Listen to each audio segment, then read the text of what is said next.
Welcome to the Sit Down. I'm your man, Rod Love. And hey, we want to welcome everybody for joining the Sit Down this evening. I have sitting next to me is the illustrious Miss Wynn. How you doing, Sister Wynn? I am well. How are you today? I'm doing fine. I like that Erica Badu thing you got going on. Well, I thank you. I'm trying to get used to it. All right. Hey, and we also have tonight with us, without one of the fancy brims on, but he showed me styling and profiling, is none other than Doc Polite.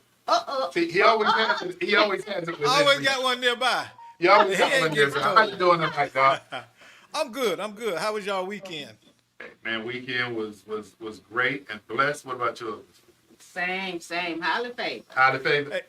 Hey, Miss Queen. Yes. Somebody called me Saturday and was going. I'm like, who is this? Guess who it was? Hey, I was riding my bike. Hey, and for those of you who are watching, yes, I was riding my bicycle. Hey, maybe something a lot more people need to be doing nowadays. I was trying to get mine in, but thank you very much, Doc Polite. I appreciate you, brother. Hey, but for those of you who tuned in to the sit down, we're going to take up where we left off last week, and that is all the conversations around young people now. All the conversations around finding young people mentors, the conversation about if a young person is watching this show or desiring to say, hey, look, I'm in the situation and circumstances that I'm in. Give me some wisdom, give me some knowledge about how do I navigate around and out of this. And so we're going to continue our series, our discussion about how do we do that. And Miss Wynn, Dr. Polite, I need for y'all, because I think it's important that we also give a review quickly about what we've covered so far. And, I'm going to just go ahead and start out and then y'all jump in. But what we've covered so far was the educational inequality of what young people have to deal with. And it's just not about the education. It could also be about the vocation aspect of it. So we covered that a few weeks ago. What else did we cover?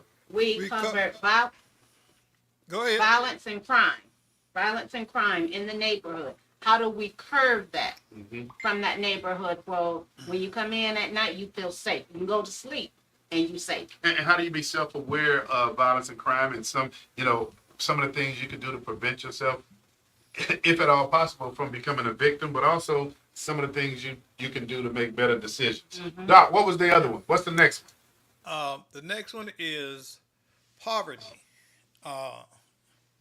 That's having to deal with economic hardship. Now, the crazy thing about poverty is that every society has a level of poverty that's different. And so we have to put this in relation to American poverty. I want to make sure that we emphasize that. Having the ability to, in this society, get nutritious food, stable housing, health care, and extracurricular activities that make life wholesome. So Well, two things that you said there, Doc, and I want to point them out. We talked about food deserts, and then something Doc just talked about, even though he was talking about me huffing and puffing. Even though he was talking about me huffing and puffing. Healthcare, exercise. Yeah. So hey, you know what? Sometimes me and Doc get into robust conversations about what we agree on and maybe what we disagree on. But he talked about me huffing and puffing first. But one of his things that he highlighted to stay healthy is activity. So thank you, Doc. We're not. But now I want you to understand that I was just commenting on it, but I'm proud of you because many people at our age, they do nothing but sit there and complain. Right. So, my hat's off to you, brother, for getting on that bicycle and riding and doing all of that. And I will say, because some people are looking at this and saying, oh, he riding his bike. Some people say I'm cheating, but it is a e-bike. But still with the e-bike, you pedal too. And so, and for those of you who want to join the e-bike club, you can look me up on the show because I tell you, getting out there, getting some vitamin D from being in the sun, son. riding the bike trail. I make different stops at, and I know Doc gonna say something about this, but I make different stops at restaurants on my way out and on my way back in. But it's just getting out doing something. But, Okay, but when do, you say do stopping you break and a eating, sweat? Doc, Do you break a wait. sweat? Yes, you heard me. See, now I'm gonna tell you this, and I'm ashamed to say this. It's been a long time since I broke a sweat. I'm not kidding, Wow. Get her back or go walk. and that's what I plan on doing.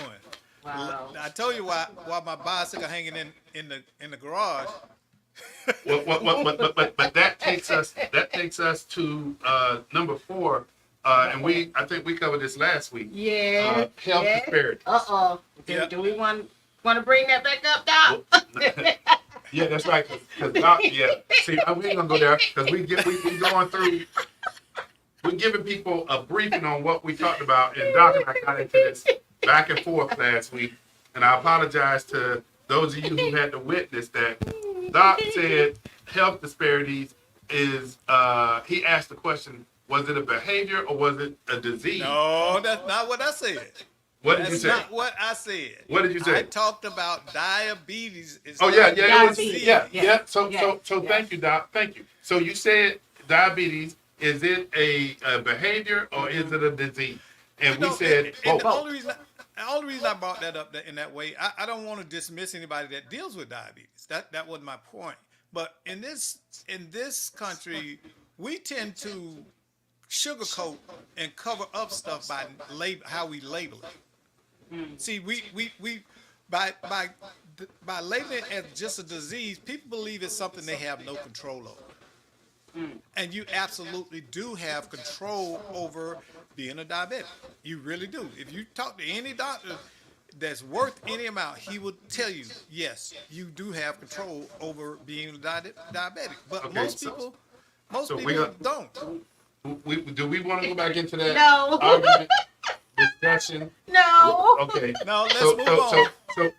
So health disparity is another area that we talked about. Yes. What was the other one, Miss Quee? Family instability. That comes in where it's you are in a single family home, and the relationships ups and downs between your father, your mother. There's no stability for that child. And I don't mean to disagree with my good friend Sister Wing and Doc. I'm surprised Doc didn't chime in about this, but it doesn't always have to be the absence of a man in the home to have family instability. I said mom you as can, well. You can have a mother and a father in the home and still have instability Yes. because either there's a lack of leadership or there's some issues of trauma that, Both of And them that's could what be we dealing said, with trauma. grandparents. They could be dealing with health care, health issues. All kind of things can destabilize a home. Hey, Some Doc. people just don't know how to raise kids or raise a family. Yeah, and Doc and Sister Wynn, here's one of the topics that tie into when we talk about family instability. And yeah, we're going to start off with this and go through the next two. But Okay. Doc, when we talk about family instability and we talk about the lack of responsible fatherhood, Doc just paused. So he must not have heard what I said. So Say that again now. I say when we talk about family instability, a good tie-in is the lack of responsible fatherhood. Well, we can say that, but I saw a clip. I'm always researching, Rod. You know that about me. I saw a clip where this guy was going off on black women about, for the last 30 years, black women have been the one raising these black boys. So if anybody's the problem, it's them. And I kind of get what he was saying, but it's very misguided. We've got to stop things like mass incarceration in order to begin to turn the tide with fatherhood. FEC is sponsoring a initiative this year, and I'm glad that I'm a part of it, in which we will advocate and teach fatherhood, responsible fatherhood. In Orange County. So, it starts with us recognizing a problem and coming up with real solutions and then providing help. We can't tear people down because they're not doing it right now. Let's give them an opportunity to educate themselves and have access to resources to help them along. Let them know they're not alone. Yeah. You know, Yeah. so I we think that's can't the key. keep crying about responsible fatherhood, then we never take any action to assist them in becoming responsible fathers. So Sister Wynn, when Doc talks about responsible fatherhood and he used the lead-in of mass incarceration, I really dove into it from family instability. I mean, it All ties dovetails and together. all ties Ties together. together. So, what are some of your thoughts when we talk about mass incarceration? I mean, really, all three of those topics. When you talk about family instability, Yes. I mean, because you can have family instability because somebody, don't just have to be the man, because somebody is experiencing incarceration. Absent from the family. And in this topic, when we talk about mass incarceration, and I really tell you the truth, don't necessarily like the title mass incarceration, even though I will acknowledge that Black people are disproportionately incarcerated at a rate far higher than their population. Yeah. And I think also too it comes with, like you said, Mr. Love, that family instability, because you have that absent parent from your household, and it's like, who do you look at for guidance if you don't have it in your household? You know, you can go to your uncles and all of that, but there's nothing like your own parents. Yeah, but I'm going to pass the baton to Doc, because this is a topic that we've talked about many a time when you talk about who do you go to if you can't go to your family members. And Doc, I'm going to pass this to you, because this is one of the reasons that we see a lot of gang culture and gang development. Yeah, well, you know, in social sciences, that is something that plays out, that surrogate for family, if you will. But oftentimes, to me, in my experience with it, it's a very misguided structure. Because the problem with the gang is that they're teaching you wrong. 9 times out of 10, if you're in a gang, you're involved in a criminal enterprise in some way, shape, or fashion. That gang has put you in the position of being in prison. That's not love. That's almost That's not like care. That's not what family ought to be doing. Family ought not be putting you in positions to become incarcerated or addicted. That's not love. It's a very misguided idea and concept that a gang is a family. But I get what they're trying to say. At least somebody expresses care about me, even if it is dysfunctional. A sense of belonging. Yeah. Right.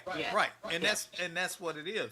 But I think the biggest problem in many ethnic communities is the glorification of the lifestyle that surrounds mass incarceration, because many of the people that you find are involved in mass incarceration have done some street level type of crime or something that they learn out in the streets. And we got to look.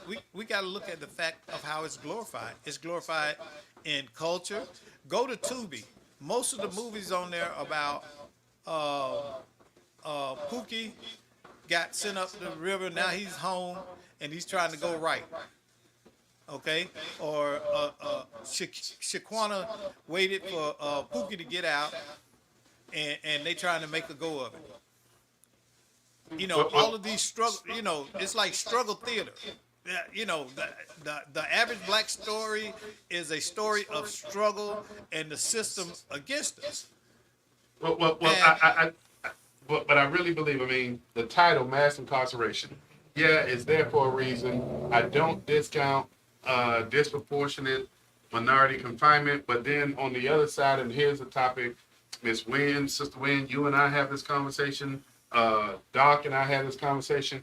The conversation is about accountability. The conversation is also about consequences. Yeah. And, you know, if we don't start having these conversations amongst ourselves and our communities, and then we see crime and violence running rampant, Mm-hmm. then we're not really serious about doing something about it. Mm-hmm.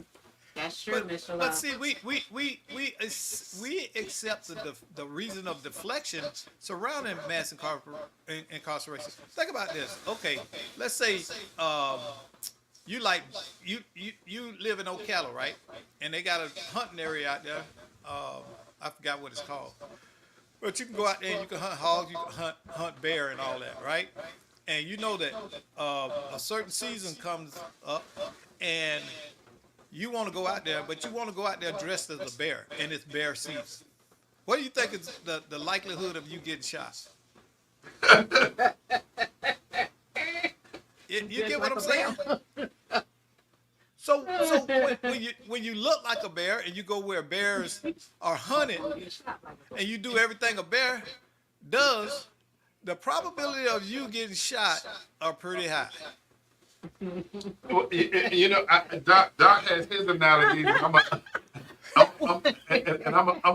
have mine, because the other one that I'm gonna tie this into is some people reference doing what you got to do for survival. Mm-hmm.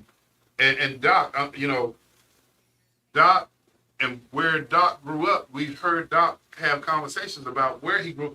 Doc, tell everybody where you grew up at, man. I grew up in Orlando and Paramore. I lived on Ivy Lane in that area and across town. And let me qualify that. Man, you got folk that live in that community that are God fearing, good, great people. Yes. I mean, and really, it doesn't matter per se the community, because we got folk that have done some things that have come from communities that we would never imagine, middle class and high income communities. Yes. So I don't want to diminish, because I don't want to diminish those communities. Let me say that first and foremost. But one of the things that you'll hear a conversation about is people doing what they need to do to survive, coming from impoverished communities. But see, that will lead, if you have to do what you have to do, you go to the store, you steal a pack of meat to feed your family. That leads into something else. You're absolutely Because correct. if I got away with just stealing the meat, I could steal almost anything now. And the fact that, you know, a person may have gotten caught with stealing some, shoplifting that time, it doesn't, you don't know how many times they've done it and got away with it. But to my point in case, and this helps with the segue, when somebody says, okay, so you're going to break all the rules to do what you have to do to survive. No, it comes back down to looking at what can you do within the confines of societal acceptance to be able to feed your family. And Doc, that leads us to when we talk about the next item, which is lack of mentorship and role models. Well, one of the things that it ties directly into is there's things that you can do for survival that gives you the skills that you need to survive. And this video that the audience is about to see, I think this says it all. And I mean, I'm going to give credit to Doc Polite. Doc Polite found this, identified this for this show, and it is perfect. But I want to tie it directly to young people, because when you talk about lack of mentorship and role models, we know there's Career Source out there, and Career Source, I invite you to come on and sit down. We've been waiting for you to come for a very long time. So I want to open up the door and invite Career Source to come on this show, let people know what services that you provide in terms of vocational training and things of that nature. But also there's other initiatives out there, such as Home Builders Institute, that provides vocational training. Doc, help me with Orange County VOTEC. VOTEC. What's the one down? Mid-Florida Tech. It's another one. And some of the skill sets that come from, I mean, it's an array of them, but certified nursing assistants, Certified forklifting and things of that nature. But this video, I don't want to delay it any longer, but we're going to pause for a second, because with young people in these programs that are in the Central Florida or wherever community, these are the programs that I think young people need to see, realize, and get involved in. Doc, go ahead, man, if you would.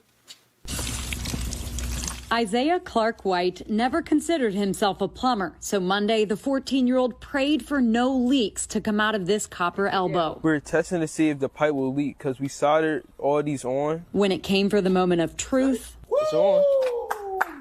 All right, it's one. Good job. a seamless soldering job helped lead to some airtight confidence. Definitely builds confidence. 'Cause I'll never be able to do this right now. Isaiah has learned soldering and many other skills at the Build-A-Man camp, an 8-week program for young black men ages 12 to 17 that helps them learn hands-on trades. This is low voltage, low current. You see what's coming through my fingers? They're taught by professional tradesmen who are experts in plumbing, carpentry, and electrical. They also learn financial literacy so they can market those skills. So with this, learning about all the trades, it's like giving me an insight to like see what I want to do with my life. When campers start in July, it takes some a while to get on board. Of course, most of them, when they heard about it, they're like, I don't really want to come. You know, carpentry, electrical, I don't want to do that. But Zachary Frazier says that all changes when they get tools in their hands. Now that they're here and they're engaged, they're like showing me how important a program like this really is. That meant a little bit of water. 12-year-old Ian Benson Mackins is finding importance in being able to help his family. And I come from like a single mom household, so I'm like so used to being like me and my mom doing it together. And now I'm learning more and more stuff that I can help around. Like if she needs something fixed, I can go to her house and be like, okay, mom, fix this real quick. And Coach Frazier teaches building a man means building up each other. Every day is not going to be a good day, right?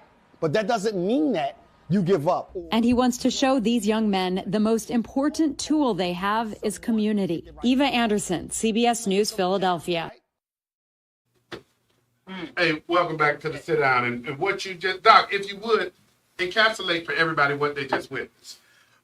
Basically, Build a Man is a program in Philadelphia that teaches the trades skill sets, and you know it's so.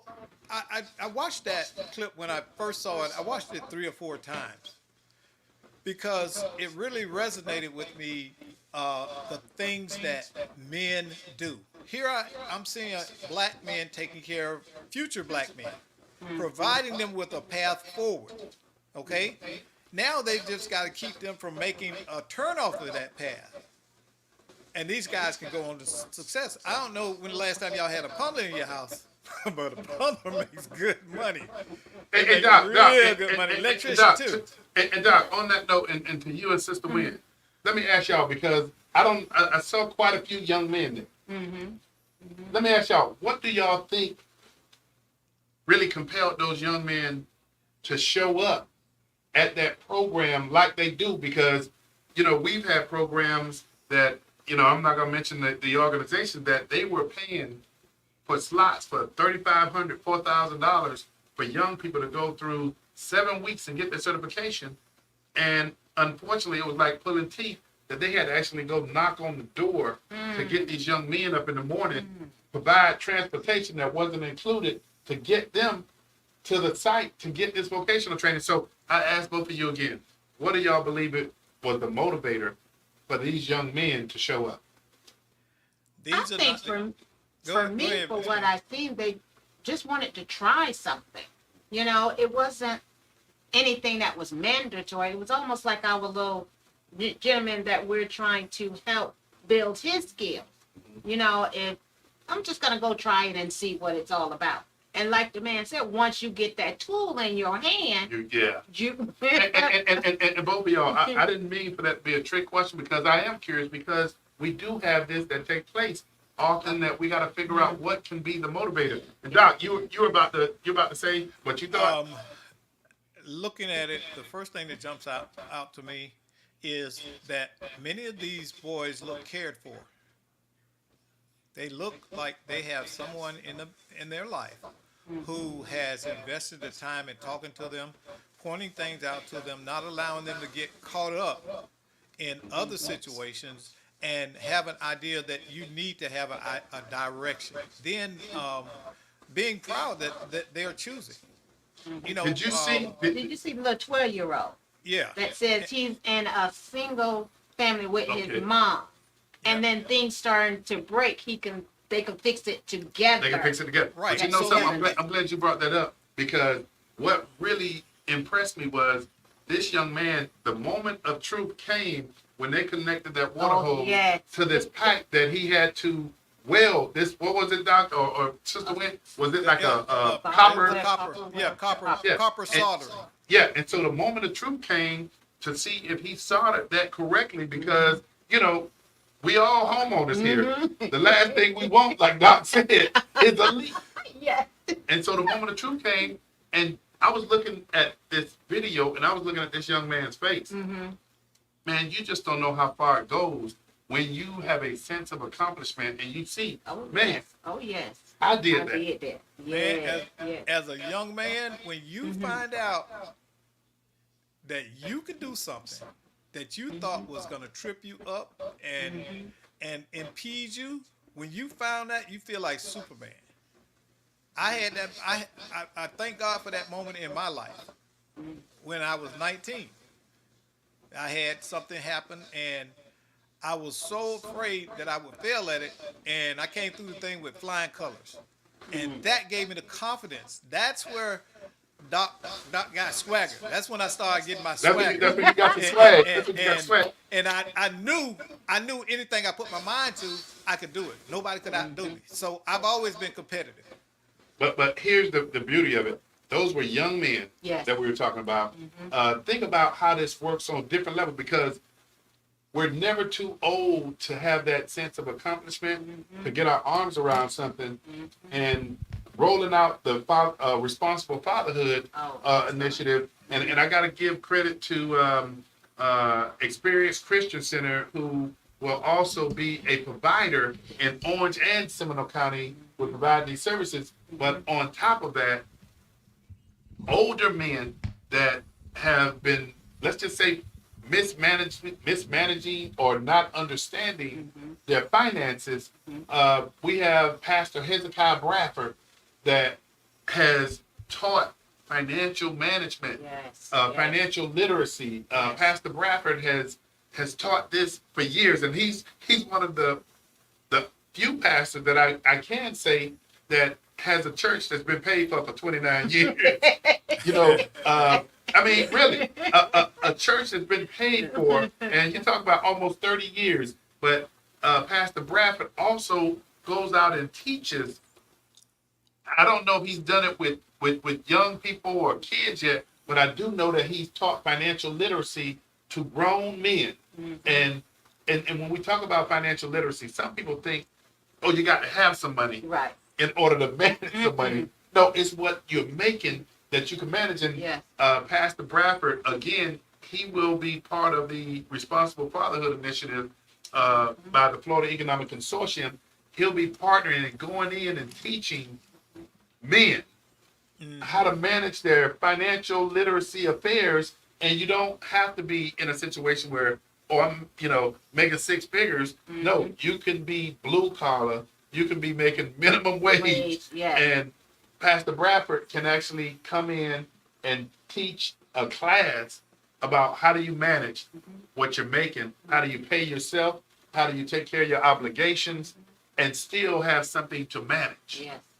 So, and I think with Pastor Bradford, not only that, just the whole responsible fatherhood coming together with these young men, because it depends how long they've been incarcerated. Things has changed. Your things is not the same as they were when you went in. Economy has went up. And it's not just, when you talk about responsible fatherhood, and you're right, Sister Wynn, but it's a whole myriad of things. It's the emotional aspect, which I defer to Doc, but it's the financial aspect. And in some cases, you might have made mistakes in the past, and because we got brothers out there. When I say brothers, I'm not just talking about brothers of the same color myself. I'm talking about brothers that are part of the human race, no matter what color they are. But Doc, I mean, what are some of your thoughts about this, man? One of the things we got to do, and I try not to be down on people who've been incarcerated, but I know the street side as well, and I know that a lot of people have played themselves into the position that they're holding. And it's often because they had nothing else going. Okay? Programs like this is a deterrent. See, if you start teaching young men how to be fathers at 15, 16, and all of this stuff is incorporated with that, and let them know what responsibility is, why you need to have responsibility, what it means as a man to have responsibility and take care of it. Doc, They'll look Doc, at like, hey, Doc, a hard stop, because you don't even Doc don't even realize what you just said, because what you said just now is so profound, and I'm sitting here and I'm listening to you. For young people, how do you know how to grow up to be a man, to be a responsible father, if you never saw what it looks like? There you go. Yep. That's the key. Yep. That's the key. and that's it. And I told you, that's what made me get into mentoring, because I was worried about my son becoming a victim of one of those boys that didn't have a father. Right.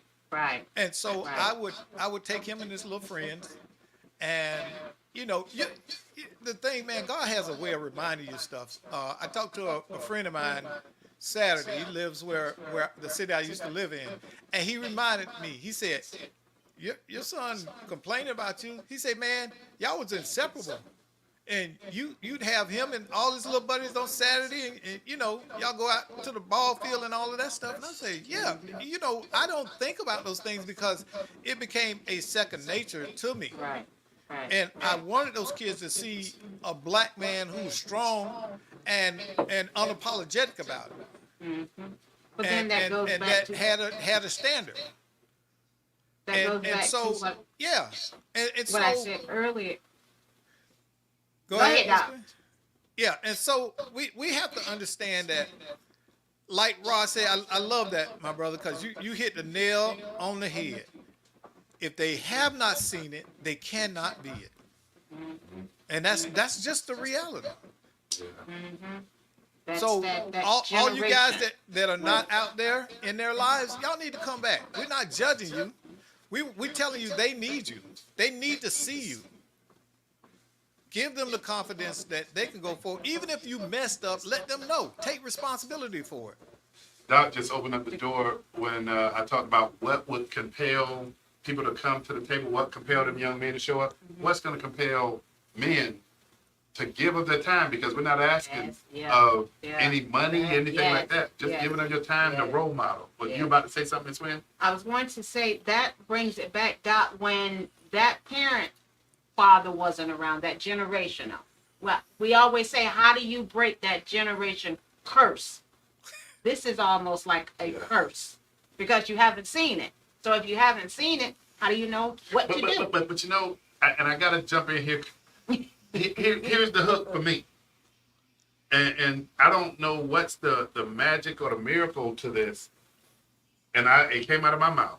How do you know how to be a responsible father if you don't know what that looks like? Well, for me, it's totally the opposite. My father was not per se in our lives like he could have, should have been. And my father had the means, more than the means, to be responsible. But because of his fight with my mother, he didn't provide for his own children. God blessed my grandfather, my father's father, who we didn't know this until we were full-grown adults, college and all that kind of stuff, that my grandfather is the one who sent my mother money every month when his son refused to do so. Oh wow! And so we asked the question, how? Now, I'm gonna tell you what that's called. But I'll tell you what it did for me. What it did for me is I saw, just growing up through my experience, what a unresponsive father was. And based on that gave me the energy and the drive that I needed to be who I am today and being that responsible father. Exactly. I'm not going to be my father. So I guess different motivations for And people. and believe it or not, he motivated you. It was a negative motivation, but guess what? Your dealing and seeing that motivated you to be a different type of father, to be a better man than what he is. So he did contribute to your development, even if Unknowingly. it is in a negative way. It motivates you because you was like, trust me, my story the same way. Listen, my father never did anything for me. He was a voice on the phone until I was 13. And guess what? I said I will never be a father like this. But Love Doc, my kid.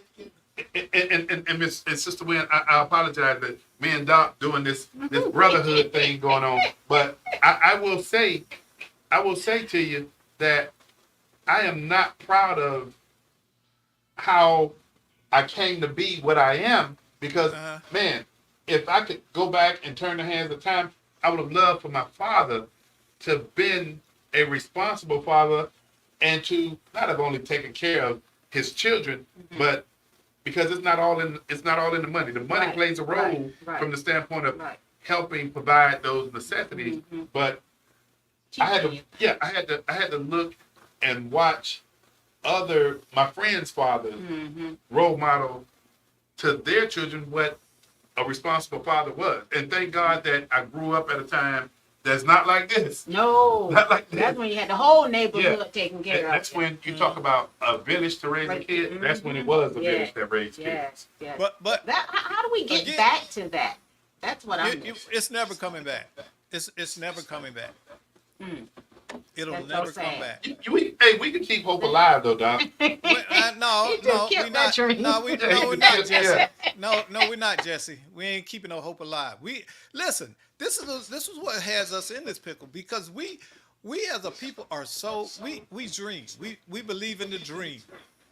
And I don't know about you, but a dream is a state of unconsciousness. What the hell can you do unconscious? But I tell you, but you know what? See, I this is don't what want to this is what our audience loves because I'm gonna go the other way with y'all. It is because of my dreams and my prayers that I was able to get up the next morning for the last umpteen years and subscribe to this plan that I've had for myself to be successful. But it's because I went to bed at night and I dreamed about things that I wanted to see. But after you dream and after you pray, you got to wake up and get off them knees and do something. Do something about it. For most people, it takes a life-altering event to change behavior. Sadly. That's usually a death or some catastrophic injury or condition that places them in a state of helplessness where they can no longer act and be the way that they used to.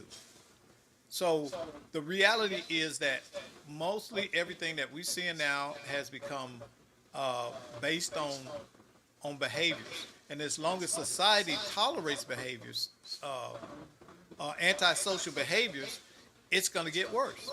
But Doc, and Sister Wayne, you got to jump in here because when we talk about antisocial behavior, I think what's contributed to that was this COVID era, and COVID kept everybody indoors. It started making us meet virtually. Yes. It made our kids rely on TikTok and all that other this stuff. right here. This right here. We don't This even know right how to be human most of the time with each other. A lot of people look at the rate of confrontation that we have in society. People walking around in New York just punching people in the face, or somebody comes in your yard and kicks over your stuff and yell at you about you can't have this. I'm gonna call the police, and it's a matter of the homeowner. Or somebody come in your yard and take down your hammock. Oh yeah. You trying to get me crunk. I ain't going there. But that kind of the sense of entitlement and absolutely having no personal boundaries on behavior is a problem. And I don't see it changing. You're not going to legislate that. That's look at all these Karens. Look at these Karens that are walking around and just getting in people's face. Yeah. and You have to hitting teach- people. I have to teach my granddaughter my boundaries, my space. Mm-hmm. This my bubble. This my bubble. You're But let me better ask you than me this. because Let me ask you this. Because we're talking about lack of mentorship and role models. When you say you got to teach your grandbabies about your boundaries and things of the nature, and I've seen you around your grandkids. Your grandkids don't think for a moment that you're their buddy or their friend. you see, and we have to do that. You have to have boundaries with your family. Yes. Yes. You Everybody really do, has because boundaries. It's like, whoa, wait a minute. Stay back. Stay back. Because And I mean, it's like you're getting too close. And not only that, even in a workplace, you have to teach that boundary. But see, I think those But, boundaries are something that you just don't start. You got to start. You got to, yeah. Like my daughters. And I've seldomly, and I have one that's 21 and one that's 17. Seldomly have I ever heard them answer an adult with, yeah. Oh, yeah. And when I say seldom, you know, I've been around and they may have slipped, and before I could catch them, all I got to do is turn around and they'd be like, yes, no, you know. Look, I have to teach them to look. But see, but that's part of that boundary, setting Yeah. a boundary. But you got to set them early. Yeah, you really do. And I love how he and his wife parent.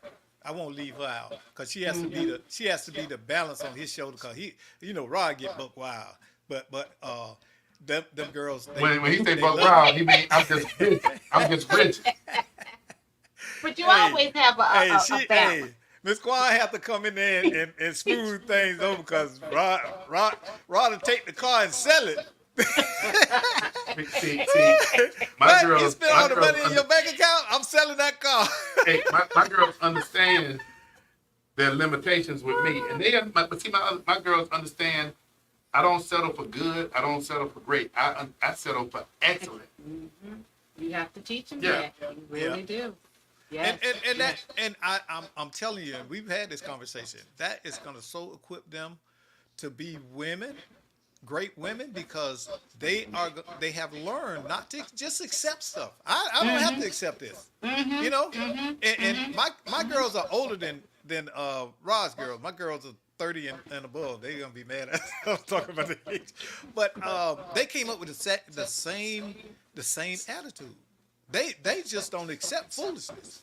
They will not compromise their values, their beliefs, just to go along to get along. And that's what we taught them. And That's what they know. Yes. And see, my daughters have learned through their father what they accept and what they won't accept. My daughters get their rigidity from me. But I'll never attest to the fact that my daughters are growing to be women based on values that they got from their dad. My wife is the one that teaches those girls how to be a woman. But boy, best believe me when I tell you, my daughters are not going to be tolerable to certain shortcomings. If you will. Oh, yes. Yes. Exactly. But Not that all going folds to in, accept anything. yeah, and that folds into, again, to our listening audience, you're on the sit down, and we're coming down to the last 5 minutes. We broadcast this show every Monday from 6 to 6:45. What we've been working on the last few weeks is we're giving young people, but I think we're not just giving it to young people. We're giving it, they say God shows favor on babies and fools. Well, I know I'm no baby anymore, so I must be one of them old fools. But what we're doing is providing the self-help, the characteristics for young people. Yes. And one of the things we do need older people to do, that's plain, and when we talk about lack of mentorship and role models, we need for the grown-ups to be grown-ups and step up. Yes. And That's the line. I want to encourage the audience to share these broadcasts because these are very educational insights. We're talking all of us are talking very much from a professional level of our knowledge of this arena of dealing with kids who are impacted in this way. And we certainly have a wealth of knowledge. If you need some help, you can reach out to Florida Economic Consortium, they can get a hold of me over there. They're online. You can find them at flconsortium.org and reach out for their information. I'm in partnership with them, and I'll point you in their direction. But we have to. This is the village. This is how you do the village right here. Get the person that needs help to the right people that can help them. Okay, and like I said, the Fatherhood Initiative is rolling out, and if you have a young man that's a father and he needs some help, some insight, some coaching, then this is the organization you want to get him in contact with. They offering all kind of services. It's 2 minutes to list right here. We got 2 minutes, so I ain't gonna go over my limit. Hey, and I want to go ahead and plug in, and thanks, Doc. Doc, thanks for just really doing the advertisement. But I also want to let our audience know that we're able to do this as a result of the Let's Talk Nation Network. Man, I tell you, the Doc, how many years? I mean, network has been started over. We'll be starting on year number 7 in November, I think. Wow. And the Let's Talk Network, Let's Talk Nation Network.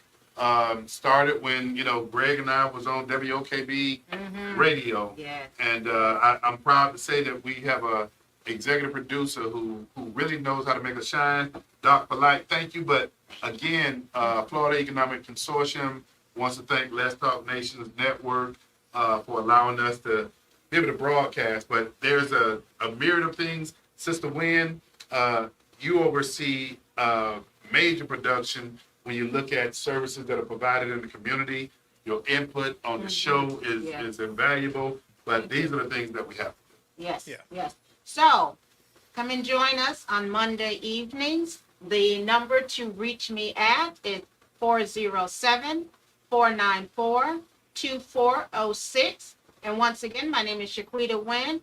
Reach out to me and I'll set you up to come on the sit down with myself and Mr. Love. Doc, she's learning how to plug, man. Gotta give her some juice. She's learning how to There's some plug. coaching going on there. All right. Yes, hey, even Armando was into it with you. Hey, well, tell you what, we're winding down. I just want to thank everybody. Please tune in next week. You're doing good. When you first came on, you just smiled. Like, Hey, 10 seconds left, and then Doc wants, hey, join us for the sit down. Tune in, and hey, we want to invite everybody to join what we're doing here. So if you're an organization that's providing services, or you just want to bring some information, 407-494-2406. Join us next week on the sit down, starting at 6 p.m. We look forward to having you. Have a great week.